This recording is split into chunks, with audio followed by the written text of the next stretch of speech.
E aí galera, tudo beleza? Sou o professor Agenor, nós vamos trabalhar educação física, né? A gente já vai começar conversando sobre o esporte. Então vamos lá.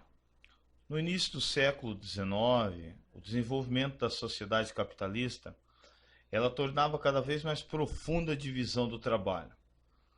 E essa divisão sempre separou as classes, né? As classes sociais, entre classe dirigente, que é a classe elite, e trabalhadores. E os objetivos e significados da prática esportiva, elas sempre foram diferentes para cada classe social. Então, para a elite, o esporte, ele distraía seus filhos que ocupavam o tempo somente com o estudo. Já para a classe trabalhadora, os chamados jogos populares, eles estavam diretamente ligados às suas raízes culturais. A elite ela considerava vulgar o esporte realizado pelos trabalhadores, por essa razão ela impôs outra forma de prática esportiva, mais adequada aos costumes criados e valorizados pela elite.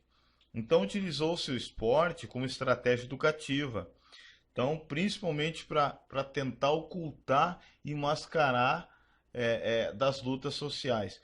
No século XIX, com as reivindicações das classes operárias para a redução das jornadas de trabalho, então os trabalhadores obtiveram acesso a um tempo destinado ao lazer. Mas a pergunta era, o que fazer nas horas vagas? Então, junto a isso, intensificou-se o processo de urbanização que criava espaços públicos. Mas como utilizar esse espaço público, né, esses espaços de forma correta? Então, a classe trabalhadora ela conquista, após inúmeros enfrentamentos, a redução da jornada de trabalho e alguns direitos como sufrágio universal. Então essas conquistas, elas preocupam, né, a burguesia da época em relação à forma como os trabalhadores poderiam aproveitar o tempo de folga. Pois isso seria uma poderosa arma a ser utilizada contra ela mesma. Então, uma vez que com esse tempo de folga e com os espaços públicos disponíveis para o lazer, seria fácil a criação de movimentos sociais contra essa classe burguesa. Então quando há uma ruptura do jogo esporte, ela é caracterizada com exercícios corporais eletizados, então sendo separados das ocasiões sociais ordinárias, então às quais os jogos permanecem associados. E esses exercícios eles foram codificados crescentemente em formas irredutíveis, sendo inseridos em um calendário específico. É por isso que ainda hoje nós temos calendário esportivo, calendário escolar, então para se tornarem fins. Então agora nós vamos ver um pouco do surgimento do esporte como espetáculo, né? Então a evolução do esporte até tornar espetáculo, ela ocorreu de forma natural, pois no sistema capitalista, esse fenômeno aceito, incorporado tanto pela classe trabalhadora quanto pela classe dominante, ela não podia passar despercebido. Então o esporte, principalmente depois da Segunda Guerra Mundial, passa a ter conotações mercadológicas. O esporte na segunda metade do século XX, ele assume uma grande relevância social. Então, para muitos praticantes, esse fenômeno representava uma forma de status e para a classe menos favorecida, era o meio mais rápido de uma ascensão social. Então, o campo esportivo, ele é um fruto de uma ruptura, né, progressiva ou não, das atividades ancestrais que eram os jogos. Então, até se construir um campo de práticas específicas, com lutas próprias, onde se coloca e investe toda a cultura ou a competência específica, nele o jogador não é mais significativo. O importante passou a ser o local mais adequado para expor esse jogador, o jogador que é o produto atleta. Então, assim, os atletas eles passaram a ter a representar a si próprio, e as empresas que substituem os resultados pela publicidade. Então eu coloquei aqui para você entender mais ou menos como é que funciona o que está incluído no esporte e o que não está, as relações ao fenômeno esporte associado ao capitalismo. Essas relações que até hoje vigoram, que são as relações explícitas e implícitas. Nós vamos começar vendo as relações explícitas, por exemplo, as regras. É preciso respeitá-las, né? Então, para sermos bons esportistas em nossa sociedade, devemos ser submissos às regras impostas pela classe dominante. Então, a gente tem que se adaptar às normas de convivência social. Na derrota. Então, no esporte, nós aprendemos com a derrota para servir de estímulo às nossas conquistas. Se não exigirmos o máximo de nós mesmos, perdemos o nosso emprego e nós não podemos melhorar a nossa condição social. Opa, vamos lá. União.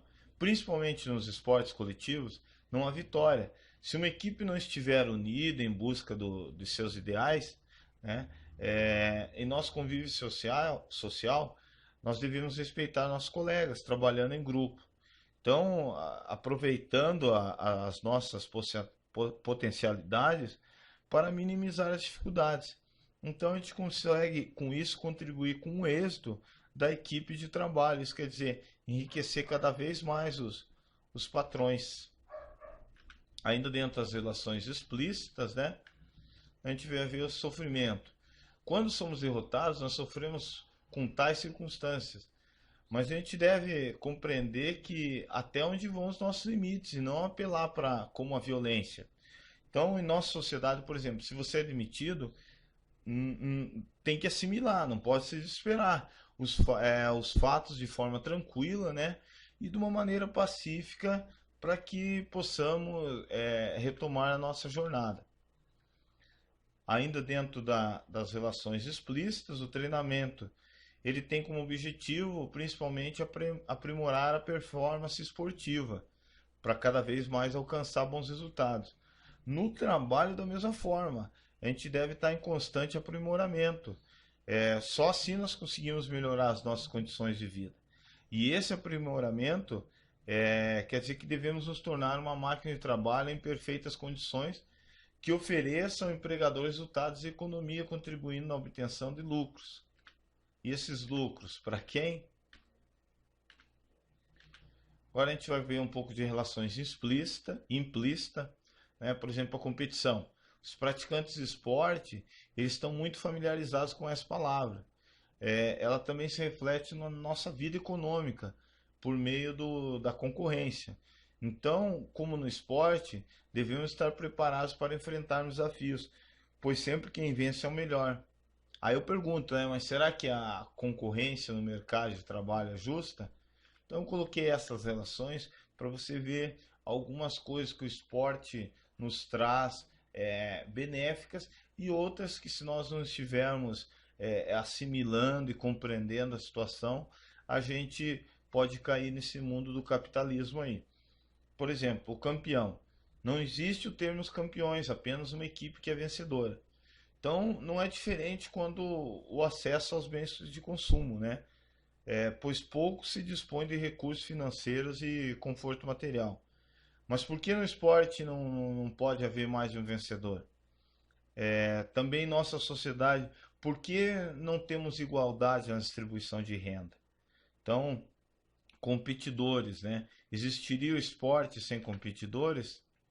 Essas são as relações que a gente colocou aí, tá? Você já pode estar, algumas dúvidas pode estar lá mandando no meu e-mail, profagenor@cisg.com.br. Estude e até a próxima, se Deus quiser. Valeu!